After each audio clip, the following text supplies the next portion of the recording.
Hormonal breast enhancement or augmentation is a highly experimental potential medical treatment for the breasts in which hormones or hormonal agents such as estrogen, progesterone, growth hormone (GH), and insulin-like growth factor 1 (IGF-1) are utilized or manipulated to produce breast enlargement in women. It is a possible alternative or supplement to surgical breast augmentation with breast implants or fat transfer and other means of medical breast enlargement. In addition to pharmaceuticals, some herbal breast enlargement supplements contain phytoestrogens such as 8-prenylnaringenin, found in hops, and myroestrol, a constituent of Pueraria mirifica, and thus may be regarded as a form of hormonal breast enhancement. However, evidence of their effectiveness, as well as safety data, are lacking. At puberty, estrogen, but not progesterone at this time, and GH/IGF-1 are critical in mediating the development of the breasts, and are synergistic in doing so. In accordance, hormonal contraception and hormone replacement therapy (HRT) with estrogen and/or progestogens have been associated with increased breast growth and breast size.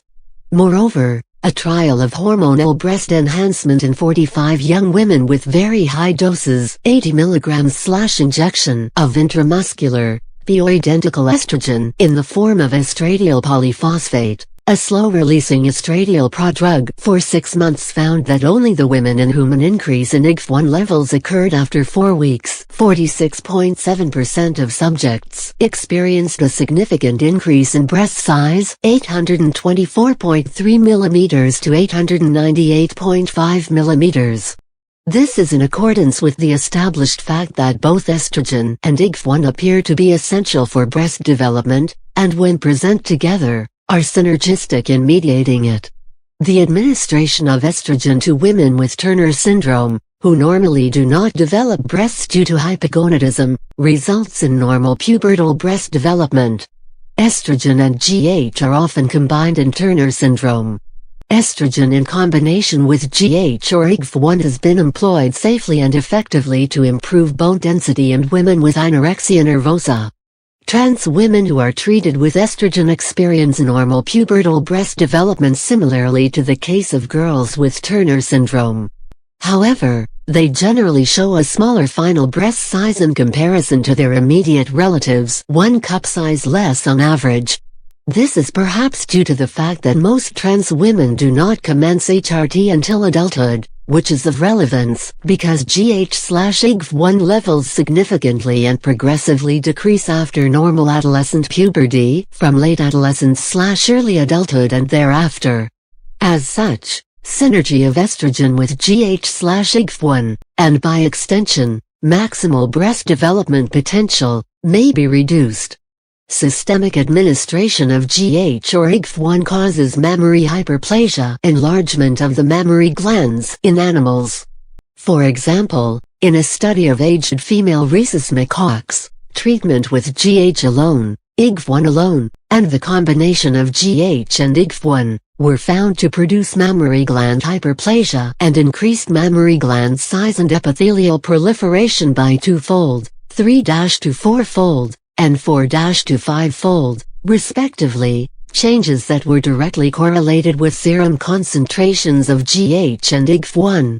Accordingly, research has found that girls with growth hormone deficiency (GHD) who are treated with GH experience accelerated breast growth, and that boys with GHD treated with GH sometimes experience gynecomastia. Moreover, IGF-1 levels and activity have been found to be correlated with breast volume in the female general population. In women with Laron syndrome, where the growth hormone receptor (GHR) is defective and insensitive to GH and serum IGF-1 levels are very low, puberty, including breast development, is delayed, although full sexual maturity is always eventually reached. Moreover, breast development and size are normal, albeit delayed, in spite of GH/IGF-1 axis insufficiency, and in some the breasts may actually be large in relation to body size, which has been hypothesized to be due to increased secretion of prolactin caused by a drift phenomenon from somatomotrophic cells in the pituitary gland with a high GH secretion. An animal model of Laron syndrome, the GHR knockout mouse, shows severely impaired ductal outgrowth at 11 weeks of age. However, by 15 weeks, ductal development has caught up with that of normal mice and the ducts have fully distributed throughout the mammary fat pad, although the ducts remain narrower than those of wild-type mice. In any case, female GHR knockout mice can lactate normally. As such, taken together, it is said that the phenotypes of women with Laron syndrome and GHR knockout mice are identical, with diminished body size and delayed sexual maturation accompanied by normal lactation. An adolescent Vietnamese girl with Laron syndrome who was treated with a high dosage of IGF-1 and a gonadotropin-releasing hormone analog for 3-4 years paradoxically experienced isolated progression of breast development without any other pubertal changes in spite of estrogen levels in the low prepubertal range. Noting that gynecomastia is a recognized complication of treatment with GH and IGF-1, the authors of the study attributed the breast development to a synergism of her high, superphysiological IGF-1 levels with the low levels of estrogen derived from peripheral aromatization of adrenal androgens. Certain long-acting growth hormone secretagogues, such as CJC1295 and ibutamorin MK677, are capable of reliably and effectively increasing serum GH and IGF-1 concentrations in humans. Alternatively, exogenous, pharmaceutical GH and IGF-1 as mecasermin or mecasermin rinfabate themselves, or analogues of IGF-1 such as DE1-3 IGF-1 and IGF-1-LR3, may be employed to increase GH/IGF-1 axis function. A number of dietary supplements, including L-arginine, L-ornithine, L-lysine, acetyl-L-carnitine, and creatine, may be able to significantly increase GH levels, although evidence is mixed. Vitamin D has been found to increase IGF-1 levels in both healthy subjects and individuals with GHD, and vitamin D deficiency is associated with low IGF-1 levels. However, there is evidence that vitamin D may also potentially inhibit breast growth via activation of the vitamin D receptor. Oral estrogen treatment suppresses IGF-1 production in the liver, where approximately 80% of serum IGF-1 originates from, and reduces total serum IGF-1 levels by 15-40%, dependent on dose and type of estrogen administered, as well as increases levels of insulin-like growth factor binding protein 1, IGF-BP1, a carrier protein that inhibits IGF-1 binding/activity.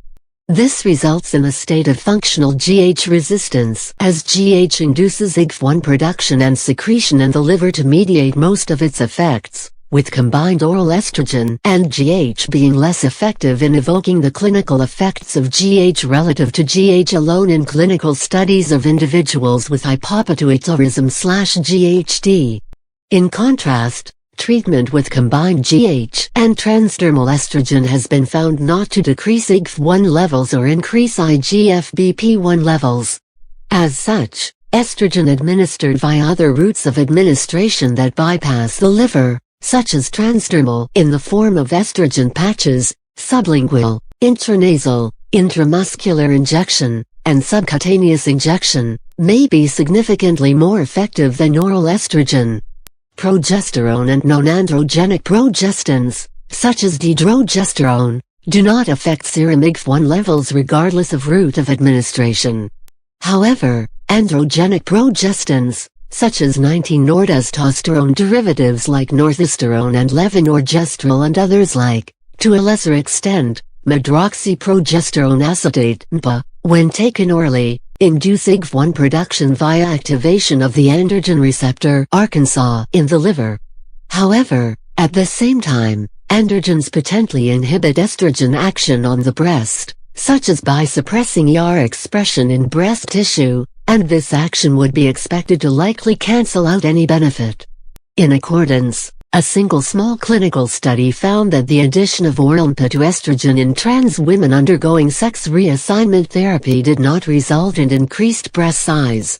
Diet and nutrition have been found to affect serum IGF-1 levels. Specifically, low protein intake, fasting, and malnourishment are associated with low IGF-1 levels, whereas obesity is associated with higher normal IGF-1 levels and lowered IGF-BP1 and IGF-BP3 levels, resulting in higher free IGF-1 concentrations.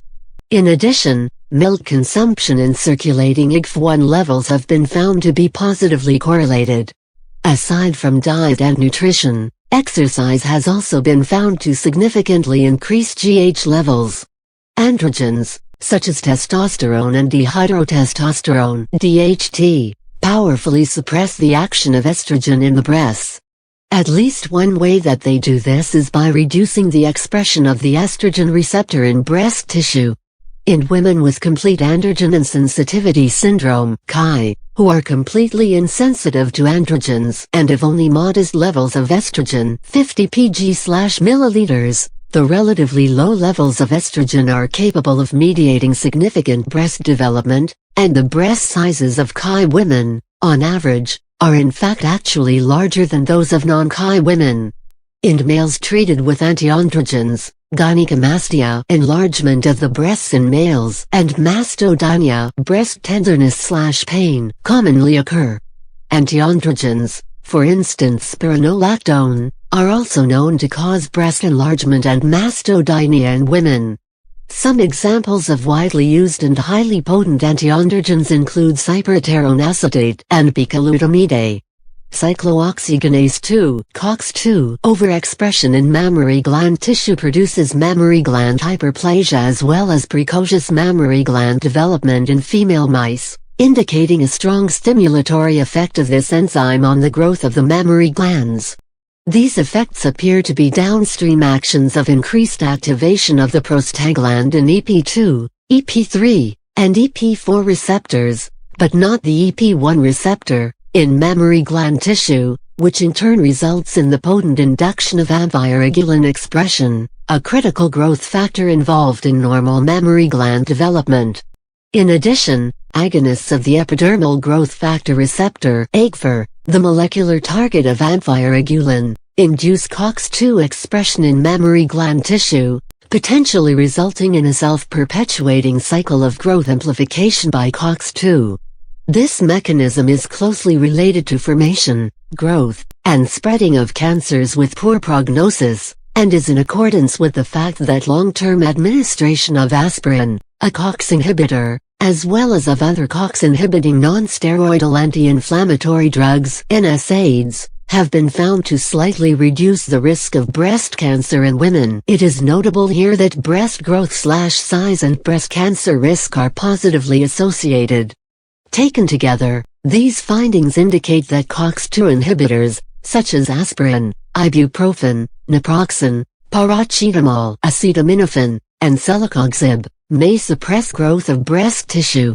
Elevated levels of HGF and, to a lesser extent, IGF-1 by 5.4-fold and 1.8-fold, respectively, in breast stromal tissue, have been found in macromastia, a very rare condition of extremely and excessively large breast size. Exposure of macromastic breast stromal tissue to non-macromastic breast epithelial tissue was found to cause increased alveolar morphogenesis and epithelial proliferation in the latter. A neutralizing antibody for HGF, but not for IGF-1 or AGF, was found to attenuate the proliferation of breast epithelial tissue caused by exposure to macromastic breast stromal cells, potentially directly implicating HGF in the breast growth and enlargement seen in macromastia. As such, treatment with HGF or agonists of its receptor, c-Met, or potentiators of the HGF-c-Met axis, such as Dehexa, might have the potential to induce macromastia-like breast growth in an exposure-dependent manner. However, a genome-wide association study highly implicated HGF and c-Met in breast cancer aggressiveness, and a study of women with macromastia indicated that there may be a significant association between macromastia and increased risk of breast cancer. The risk of breast cancer in women is approximately 100-fold that of men. As such, the development of female typical breasts is associated with a dramatic increase in the risk of breast cancer. Moreover, breast size and breast cancer are positively correlated, and macromastia, a condition of excessively large breast size, is considered to be a risk factor for breast cancer. In accordance, it has been hypothesized that there could be a further increase in the risk of breast cancer with hormonal breast enhancement. Long-term treatment with estrogens and/or progestogens in women, specifically in the form of oral contraceptives, appears to be associated with a slightly increased risk of breast cancer. The risk appears to be highest in younger women, notably in those who started taking oral contraceptives before 20 years of age. This could be related to increased synergy of estrogens with the higher levels of GH/IGF-1 that are present with younger age. Research has suggested that the enhancement of growth factor pathways, including that of GH/IGF-1, could potentially increase the risk of various cancers, including breast cancer. Increased proliferation due to increased IGF-1 activity has been suggested to possibly play a key role in the high risk of breast cancer seen in women with the BRCA1 mutation. Multiple large studies have found a correlation in premenopausal women between serum IGF-1 levels in the upper quartile of the normal range and IGF-3 levels in the lower quartile, that is, high circulating IGF-1 levels and low circulating IGF-3 levels, and the risk of developing various cancers, including breast cancer. However, the increase in breast cancer risk has been found only to be modest, for example, only more than twice the usual risk. Subsequent studies have found the increase in risk to be even less clear, and it is notable that high normal range IGF-1 levels have been found to correlate only with premenopausal and not with postmenopausal breast cancer incidence. In any case, mice engineered to have lower circulating levels of IGF-1 show a lower risk of developing various cancers, including breast cancer. In contrast to the case of IGF-1, the upper quintile 20% of postmenopausal women with the highest of both circulating estrogen and androgen levels have been found to have a significantly increased risk of breast cancer relative to lowest quintile. The risk is 2 to 3-fold higher. A significant positive association with breast cancer risk has also been found with prolactin levels in postmenopausal women. In acromegaly, a condition caused and maintained by highly elevated GH/IGF-1 levels, overall, there appears to be little or no increased risk of breast cancer nor certain other cancers, for example, prostate cancer, lung cancer, relative to that of the general population. That said, cancer risk does appear to be consistently elevated in individuals specifically with uncontrolled disease. In addition, there appears to be an increased risk of colorectal cancer and premalignant tubular adenomas in acromegaly. In any case, individuals with acromegaly appear to show no increased risk of cancer mortality or general mortality post-treatment, that is, after their GH/IGF-1 levels have been normalized with medical treatment, and this includes breast cancer. Larger scale studies may be needed, however. In contrast to acromegaly, people with Laron syndrome, a condition characterized by insensitivity to GH and very low IGF-1 levels, have a majorly reduced, in fact almost absent, risk of developing cancer, including breast cancer. There has been concern expressed about doping in athletes with GH/IGF-1 and possible increased risk of cancer, including breast cancer.